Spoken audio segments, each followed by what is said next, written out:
You're listening to the Do Something More podcast, and this is episode 32 with Michelle Cox from Build Family Connection, building connection in your family by creating a culture of service.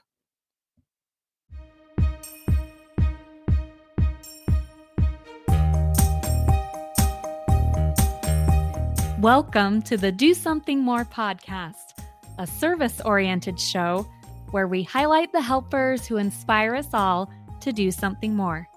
I'm your host, Melissa Draper. Thank you so much for being here.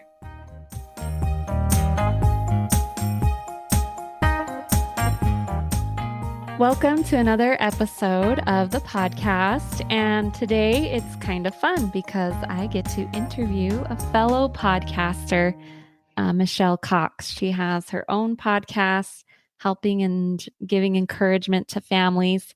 And that's what we're going to be talking about a little bit today is service within our families. But first of all, I just want to welcome Michelle to the show. Hi, Melissa. I'm excited to be here today. Thank you. Thank you so much. Why don't you start off by just introducing yourself and telling us a little bit about what you do? Absolutely. So I am a mom of four, and I have had the pleasure of working with families for the past 14 years. And I got into helping families through my company called Build Family Connection, not because I was such a great mom, not because I had all the answers and did everything so right. It's because our family really, really struggled. And when our kids were little, we had to dive into the deep end of survival, and then I realized I don't want to just survive. I want to like this. I want to like my people. I want to have fun along the way. And so we continued our journey in becoming the best people we could be and the best parents, which are very highly imperfect parents, and learning to build relationships through all the ups and downs of family life. So now I share quick tips on my podcast, Build Family Connection. Same thing over on Instagram. And I teach classes, I coach individual families, and I've written a couple books. So this is definitely the work of my heart, supporting families in the messy parts of life and finding progress there. I love that. And I think any of us who've been a parent can relate to those feelings of wanting to not just survive, but to thrive with our families. So that's great. Well, I am excited for today's conversation using your background and expertise to talk a little bit more about creating that culture of service within our families and not just reaching out and serving others, but serving within our family, serving each other. So I'd love to just have you start off with some of your thoughts on those ideas. I think first and foremost, what comes to my mind is for the woman of the family, just because that's who my heart goes out to. She is often, whether she's working in or out of the home, she is carrying so much. She is juggling so many different responsibilities. And I don't think we give enough credit to ourselves for all of the service we're doing on a daily basis. And so sometimes the idea of adding service in can feel a little bit heavier than it needs to. And so the first thing that comes to my mind is, can we just give you credit for what you're already doing just by showing up and getting out of bed each day? I mean, getting up with a kid who wakes up at 5:15 in the morning, who needs something from you, or 2 a.m. in the morning, and you'd rather sleep, that in and of itself is an act of service. It's a true act of giving that I think we just dismiss as part of our job. So Right. that's the first thing that comes to my mind is, let's give you credit. And if you're feeling overwhelmed and feeling tired and not sure that you have room to add anything else to your plate, then hey, let's just look at where you're at and start there, because you are already giving so much. And even as you work with your kids in your family, you are teaching. I think our home is a great place to teach a service mentality without ever having to leave it. Not Yeah, that I want you feeling stuck there. right? But Right. I love both of those thoughts, and I think too when we take a minute to acknowledge what we're already doing, what we're already contributing, that immediately kind of frees us of all of those feelings of guilt or overwhelm or I have to and to do things from a place of what do I want to do? What looks right for my family. So I love that absolutely. And I'll often tell when I work with moms individually, they're like, "But my family doesn't see that. They just see that as the things I do." So how am I teaching them to have a service mindset and a service-oriented heart if that's just what they expect of me? And my answer to that is sometimes we just need to do what we're doing and then reframe it verbally.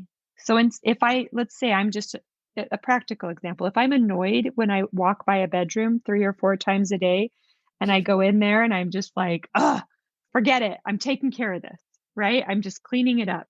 And when that child or when that individual comes home or enters the room or walks by and see us, that's a moment of choice and a moment of teaching for us. And I'm not saying you're not going to be annoyed, so don't get me wrong. You could still be annoyed, you could still be bugged, you could still be frustrated. But in Right. that moment, you can dive full force into that frustration and annoyance, or you can say, you know what? This was just driving me crazy. And I figured it had to be driving you crazy too. I wanted to do this for you today. Or, okay, maybe that's a lie. Maybe you didn't want to do it, but maybe you can say, I just chose to give you the gift of a room that was getting cleaned today. And we're Mhm. already doing it. So what that you're annoyed? So what that you're frustrated? When you present it or share it with your family, though, you can frame it as a sort of gift or act of service. And maybe you'll think, Michelle, come on, really? You're just telling me I'm annoyed and grumpy about it? Well, look, I've been drugged to a lot of service projects feeling grumpy and annoyed. And that doesn't mean that they didn't have an impact on me. And it doesn't mean that I didn't contribute. It just meant that maybe for part of the time I felt grumpy and annoyed. So start grumpy and annoyed, but when you frame it, gift it to that person. You know what? I saw your backpack on the floor and I just decided I could do something nice for you today. So I picked that backpack up and put it on the hook. And that's the most powerful teaching we have within our home is modeling kindness and inviting service over and over and over again. Yeah, I love that, and I love the added element of verbalizing it for your children. So not just picking up the room and waiting for a response, but telling them, "I chose to do that because I love you and I wanted to do something kind for you today." And please don't wait for a response because you know you won't get one. Right. Nobody's coming around to tell you thank you. They're like, "Oh yeah, why didn't you pick that up sooner?" But, I think the verbalization is key. And even for our teenagers and our spouses, it's like, "Hey, I chose to do this kind thing for you, or I wanted to do this kind thing for you. Maybe you can pay it forward to somebody else today." I helped you out here. Maybe you could keep your eyes open and see if anybody else in our family needs a hand I love and that. share in that way. So I think our words around our actions are really important. And just reframing our attitude too makes in the end, even though I'm grumpy, when I can do that, in the end, it makes me a happier person. Right? Even if At least I go to bed feeling like a rock star. right. Yeah, I love that. That is such a great and simple tip that anyone I think could immediately incorporate, including myself. Do you have any others as we have this conversation of practical things that families can do to keep instilling this idea of serving and helping each other? I think one of the other areas where it can make a big difference is within our sibling relationships. Parents are Definitely. always asking me, how do I get my kids to stop fighting? How do I get them to stop arguing? And part of the truthful answer to that is our homes are where they learn to navigate conflict. And so they might not stop in the way that we think, meaning they never argue, they never, get on each other's nerves or whatever.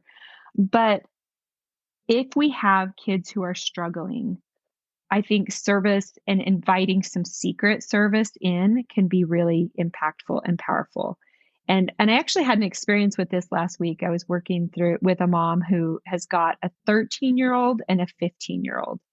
And she said the 15-year-old is actually really good at doing kind things, and just it's a little bit more of an innate quality for that particular kiddo. So he will do kind things or look after his brother or just do things without being asked.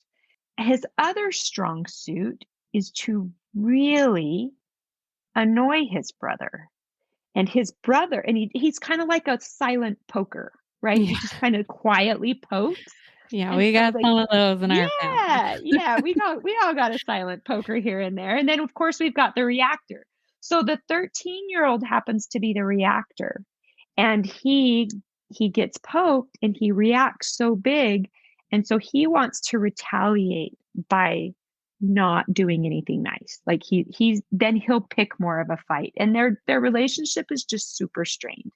And so I think anytime you have a strained relationship, especially if it's heading in a downward direction versus an up and down, because there's always going to be up and down, but if it's just on more of a downhill slope, we can bring in quiet acts of service. And so the 13-year-old might, like, if they do it together and we say, hey, we're going to do a family, we're just going to try and do nice things together as a family, or we're going to have a Halloween ghost and the ghost is going to travel around the family. And if you find the ghost on your bed, however you want to do it, then pass it along. I love that. You might have one person who chooses to participate and one who doesn't. And in that instance, I would say go to the one who doesn't participate and get curious and say, okay, what is it that makes this so hard? Why is it hard to do some of these fun things? And what's tricky for you? There's no judgment. I just want to understand. See if you can learn anything there, but then take their participation out of the big family dynamic and maybe let that sit for a little bit and just say, why don't we just do an experiment? Your brother's driving you crazy. He's not being very nice. I get it. And I certainly don't want you to put up with people's poor behavior. But would it help at all if instead of talking about all the ways he's driving you crazy, to just try and do one nice thing for him in the next 48 hours? And you don't even have to tell him, because really we can't change him. But can we just see if you feel any different? And send them on a quiet mission and have them report back to you. And there's going to be frustration in that mission because maybe it's unrequited, right? Maybe it's unrecognized. Maybe the behavior doesn't change. But we can invite our kids to look and consider, how do I feel when I choose to be kind? Do I feel better about myself? Do I feel better about how I show up in the world? And that's going to slowly have an impact on that sibling relationship. And the same, you could go to that other sibling then, completely separate, and have it be another big secret thing and say, hey, you know, I know you like to do nice things, but have you tried something for your brother just really specific? Or maybe just pay attention and see if you can notice him trying, and come and tell me what you see. And I think those types of short, simple, clear conversations invite people to identify how their actions impact how they feel and look outwardly at other people and see what they might need. I love that idea of the personal invitation because then you can do it what's applicable to your child. And I'll admit it made me think I've had times maybe as a grumpier mom where I've said service is a consequence. You guys have been fighting a lot. You have to do 3 acts of service before you can do anything else, or whatever. But I love your approach of that quiet invitation and just helping them to see and explore for themselves what the benefits or what happens when we approach things, and you're inviting them to discover that for themselves. I love that. Well, and let's be real too, because I don't have a problem with saying, I mean, we always get to choose how we deliver it, right? But saying, Right. "Hey, you guys created a big problem here. How can you make it right? How can you pay it back? How can you help turn the tide of the energy?" And those might be through acts of service. So, does acts of service become a consequence there? Sure. And that's not the worst thing that'll ever happen to them. Right. I mean, I can't, I use that as well. And I think there'll be days where we deliver it with a loving heart, and there'll be days where we're like, "Ah, an acts of service. Leave me alone and get out of my way." Like, that's just real life, right? It's just like, Right. by the way, it's 10 for me and 2 for her, whatever, and I think that's just real life. But what I've seen in particular, my youngest is 18 and my Mm. oldest is 20, almost 25. As I've watched who they have become as adults, their desire to look out for others has grown. And so if you don't see it in your kids young, remember that it's a practice and it's also a skill and a muscle that we develop. So if you've got a grumpy kid one day and somebody who doesn't want to participate the next time you try something, or somebody who is really resistant, again, our words can be a powerful teaching tool. For example, if you are driving on the side of the road, I have these big boys who think it's okay to pick up hitchhikers. Y'all, this mama does not think that's okay. Not one part of me thinks that okay. And I would never do that for myself. And I'm never going to cheer them along. Like, whatever. I have all kinds of issues with it. Judge me, love me, whatever. But Right.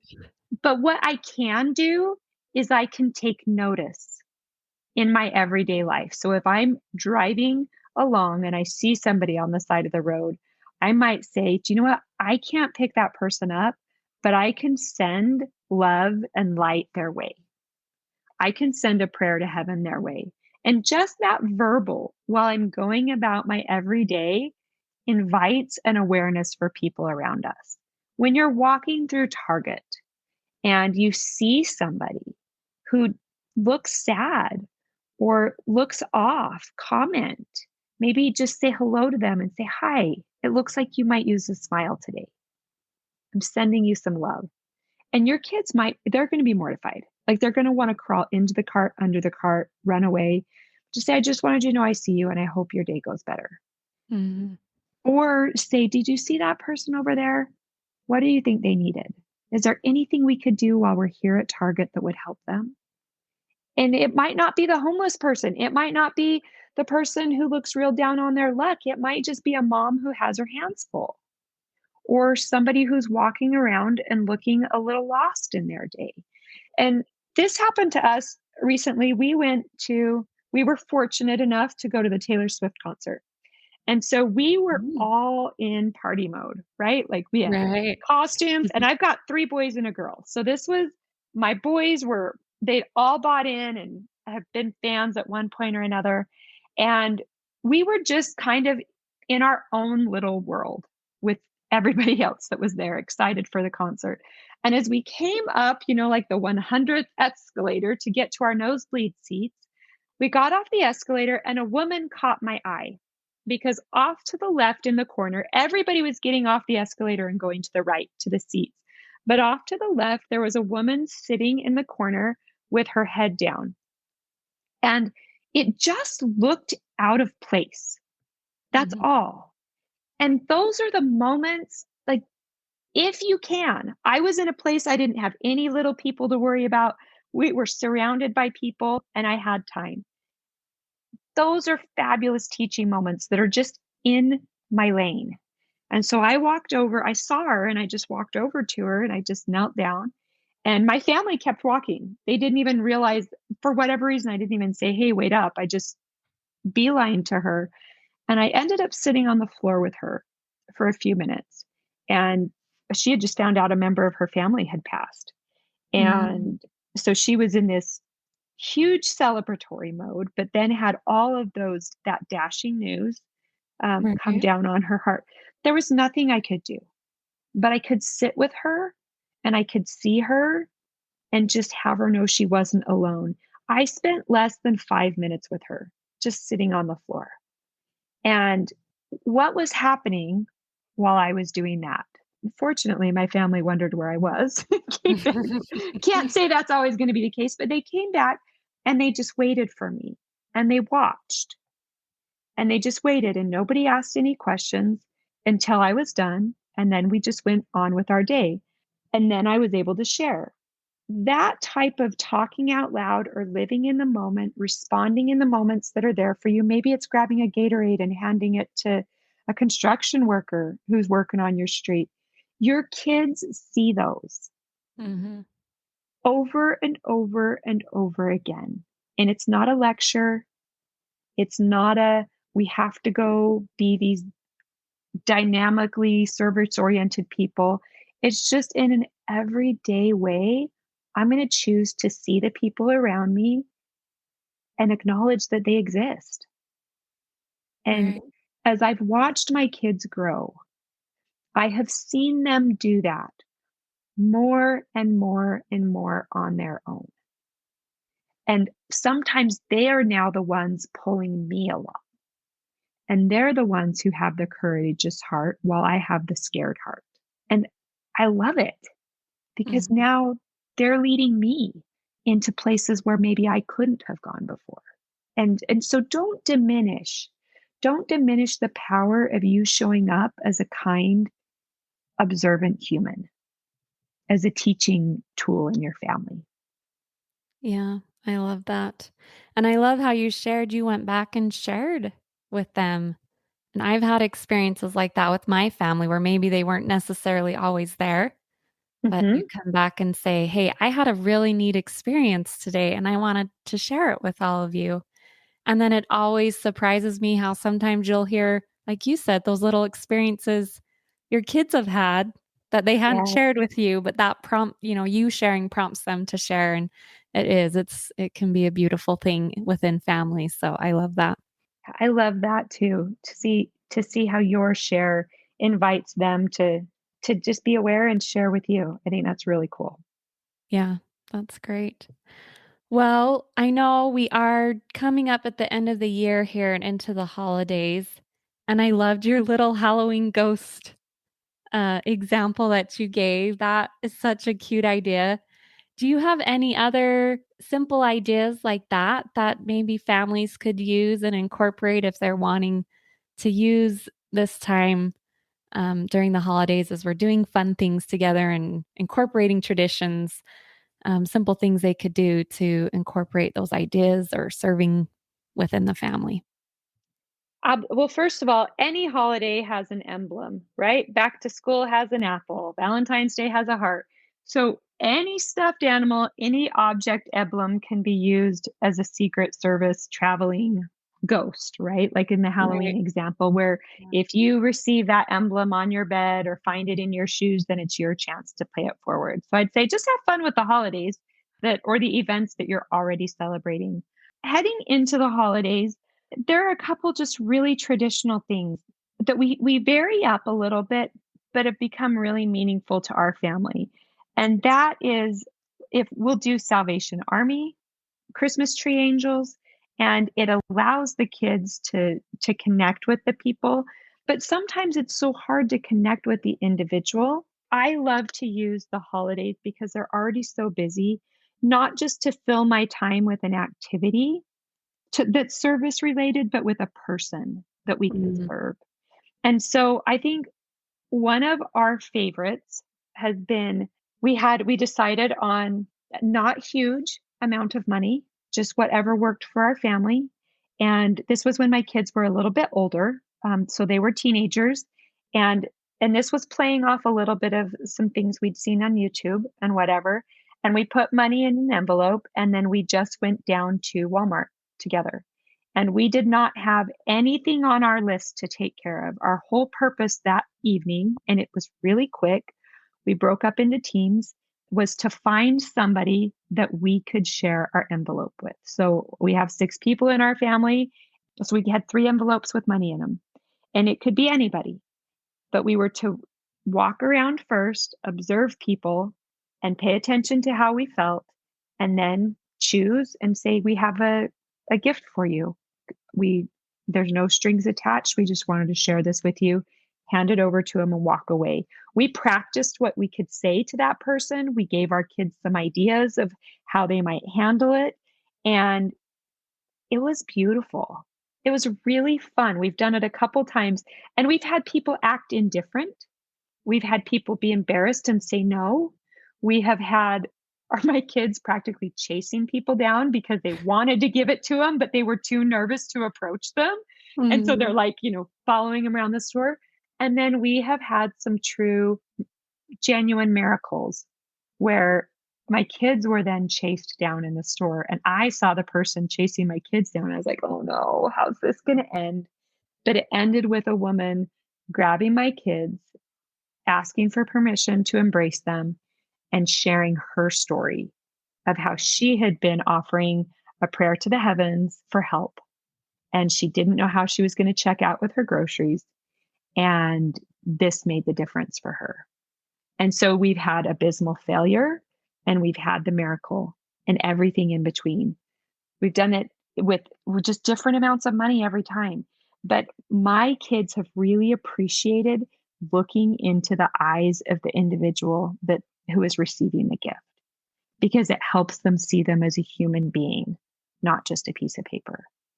Right. Another favorite is we have gotten McDonald's gift cards and we literally hit the streets. And we know most of us know in our towns where there's a little bit more of a needy population, and we will hit the streets and just go hand out McDonald's gift cards or go to the McDonald's drive-through and hand them out. And again, it has meant a lot to my kids to see the eyeballs of the person who is receiving because when they look into their eyes, they also feel the gratitude. And we are always shocked at how gracious and kind the receiver is. Not always. Like I said, we've Mhm. been yelled at, we've Right. mistaken people and they've been highly offended and we've had a lot, but what I've seen is my kids develop the ability to slow down, have a conversation with someone who is incredibly different from them and see their worth as a human even if it just means sharing a conversation.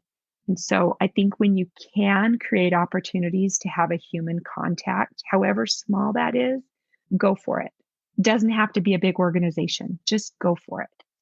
Yeah, I love both of those stories, and I think you could change or suit that to fit your family's needs. But I also love how you share that that is real life service. There are so many different ways that it turns out, but it's still good that we took the opportunity to do good because we never know how it can benefit someone or what it really means to someone. So, Yeah. yeah, that's great.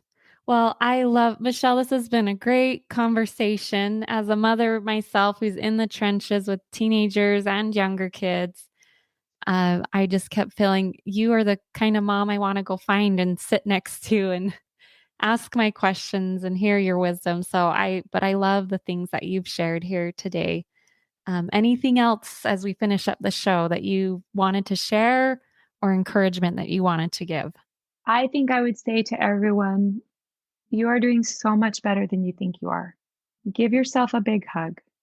Sit and relish in your own squishy love and know that you're doing so much better than you think you are, and you are making a difference when no one is telling you thank you. So hold on to that truth. It's not just Pollyanna happiness, it is true. Well, thank you so much. Those a good reminder, like you said, that we can have faith that we are doing good with those good actions and things we feel inspired to do. So And thank you you're so doing good when everybody is mad at you because you want to go do service. Does that count too? yeah, You're doing good even when everybody hates you for your idea. Just go for it. Just go for it. yeah. Just move forward Yep. and realize it will be good experiences. So well, thank you so much, Michelle, for being on the Thank show you. today. Thank you for having me. That concludes my interview with Michelle Cox from Build Family Connection. And I just loved all of the ideas and perspective that she shared. As a mother myself, I felt like I just got a big hug and lots of encouragement after listening to her interview. So I hope you felt some of those things as well. And throughout that interview, I realized that a lot of those tips and ideas were given from the perspective of a mother of a family. But as I thought about them, I thought really any of them could be applicable to anyone wanting to build connection in your own family with a culture of service. And she shared it from lots of different perspectives. She shared ideas for ourselves of looking at the way we perceive things, or even giving ourselves that gentle attitude adjustment in the ways that we serve our family and encourage service within our family. I love the ideas she shared of fostering an idea of service between siblings and that idea of helping siblings give and be kind to each other.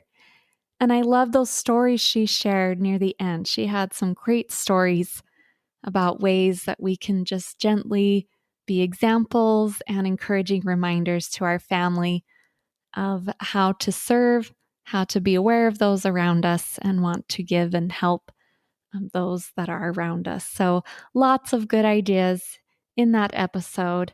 Michelle has so many good things to share. If you want to learn more about her or get in contact with her for some of the classes and other things she shares, her website is buildfamilyconnection.com, or you can find her on Instagram at Build Family Connection.